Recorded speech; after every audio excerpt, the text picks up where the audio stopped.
കോഴിക്കോട്ടെ കാര്യം ഇതുമായിട്ട് തികച്ചും വ്യത്യസ്തമാണ്. കോഴിക്കോട്ടെ പക്ഷേ ഒരു കാര്യം പരിശോധിക്കേണ്ടത് 2020 വോട്ട് ചെയ്തൊരു സ്ഥാനാർത്ഥിക്ക് എങ്ങനെ 25 വന്നപ്പോൾ വോട്ട് ഇല്ലാതായി എന്നുള്ളതും പരിശോധിക്കേണ്ട. അല്ല, ഈ വോട്ടർ പട്ടിക പരിശോധിക്കേണ്ടത് സ്ഥാനാർത്ഥികളായി വരുന്നവരുടെയും അതുപോലെ തന്നെ അങ്ങനെ ഒരു ആഗ്രഹം ഉണ്ട്. അല്ല, ഇവിടെ വോട്ടർ പട്ടിക പരിശോധിക്കാണ്ടല്ല. വൈഷ്ണയുടെ കേസിലല്ല, വിനുവിന്റെ കാര്യത്തിലടക്കം അങ്ങനെ പ്രശ്നങ്ങളില്ലേ? അവിടെ എന്തായാലും വിനുവിന്റെ കാര്യത്തിൽ ജാഗ്രത കുറവുണ്ടായി.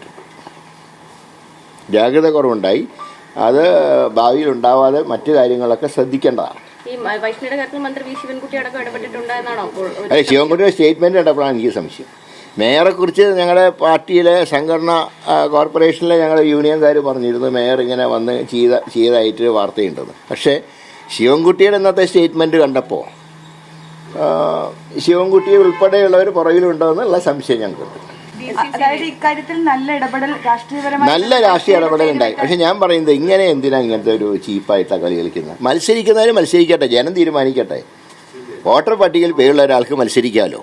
അങ്ങനെ മത്സരിക്കുമ്പോൾ സാഹചര്യത്വം പറഞ്ഞതിനാ നോമിനേഷൻ തളിക്കുന്നതിനാ? മത്സരം നടക്കട്ടെ, ജനങ്ങളാണ് പരമാധികാരി, ജനങ്ങൾ തീരുമാനം എടുക്കട്ടെ. അതിന് നമ്മൾ ഭയപ്പെടുന്നതിനാ?